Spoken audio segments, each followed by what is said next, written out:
Hi everyone. Thank you for clicking this video. I wanted to take a moment to be honest and vulnerable with you all, and I felt the best way to do that would be via video. Um, I always feel a person-to-person conversation is always best in these times, and obviously we can't really do that, so this is my way of doing so. First off, I want to thank everybody who has reached out to me in the past week or so.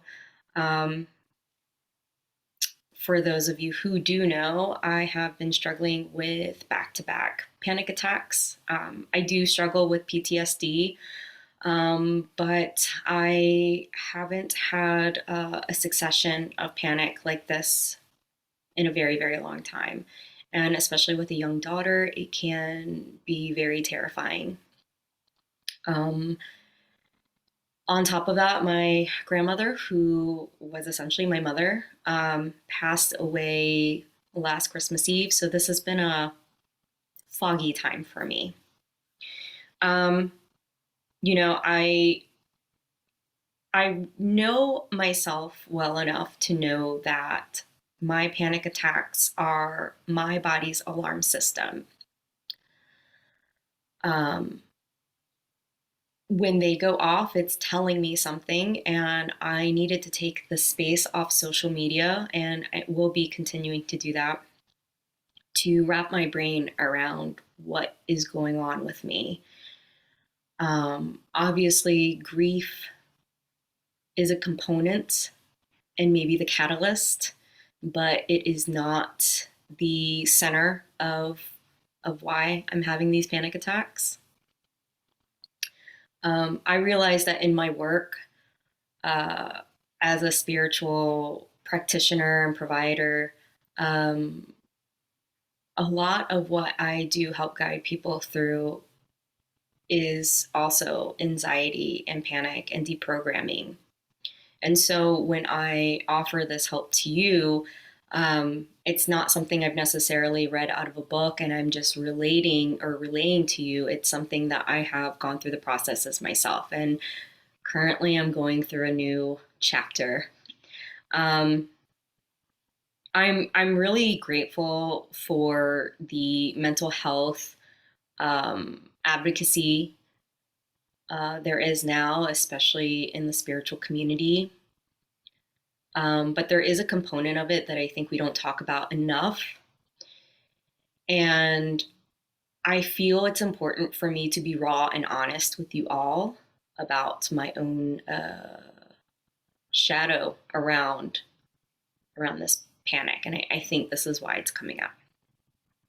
So, whenever we work with spirit or energy, especially new spirit and energy, meaning we have ascended or evolved and we've peeled back layers, that new stuff can be a little discombobulating or disorienting or sometimes jarring, right? And I think in many lineage, we talk about people working with energy or spirit or divinations without having the proper training and thus losing their certain abilities, certain faculties. I know in my lineage, my mother is schizophrenic. And what my grandmother would say is my mom played with black magic, my mom played with energy she was not ready for. And that is why she is schizophrenic. And that's like the old world way of explaining some of these things or saying, there's that, or people walk in two worlds.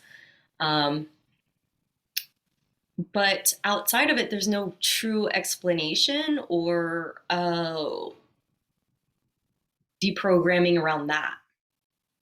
And I notice with a lot of clients that are extremely gifted, they'll bring up, I'm so scared to voice this, or I'm so scared to share this, or I'm so scared to work with this.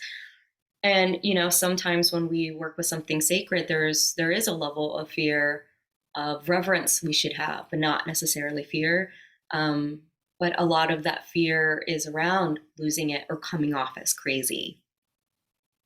So when we start working with this new energy, we have to like reformulate our relationship with self, our relationship with our own fears, um, how we ground, how we ward.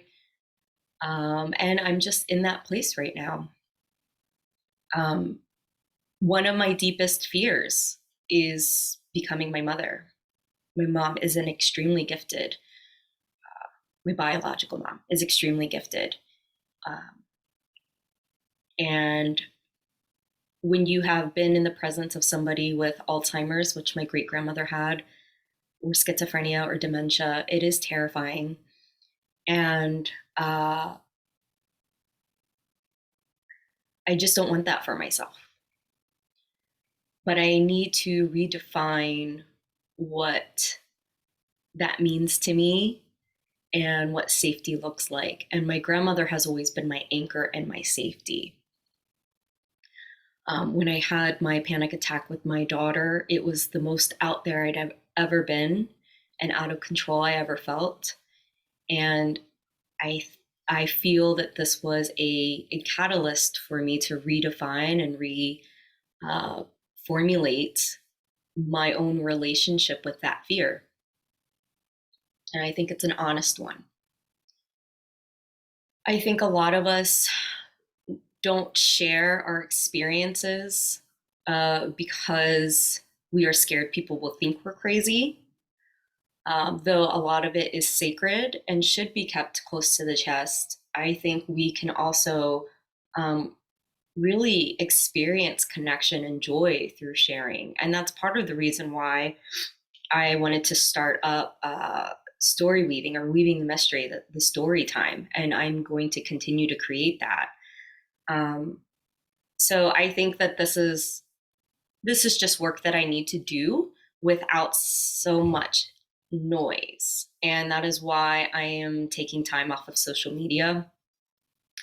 I want the space to create and I want the space to reformulate and uh, redefine that relationship. But I will be continuing to offer services because, frankly, this work gives me so much purpose and it keeps me on my path.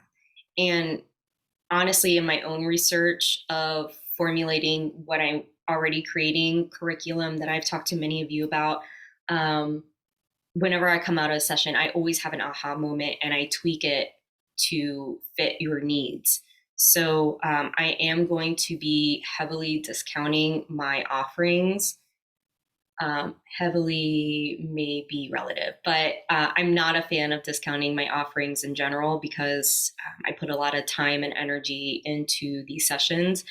But I think continuing a strong practice through January and February is going to really help me reformulate and understand this new energy that I am currently working with, because this shift has come, and in order for me to embody and channel these beings that want to come through, I really need to um, get a better foundation for myself. So thank you for taking the time to listen to my very honest video. I hope that gives you some insight into why I'm taking a little bit of a step back and kind of going into hermit mode. I really want to put my head down and focus at the task at hand because this work means so much to me. And through serving others, I serve myself. And serving selves, I serve others. Um, and so the symbiotic relationship is really important for me to continue as I move forward. But the major component that I realize that is important is this very honest community, a genuine community that I have with all of you. So if you'd like to reach out, please feel free always to email me, divinevoidbotanica@gmail.com. And hopefully I will be working with you within the next couple of months.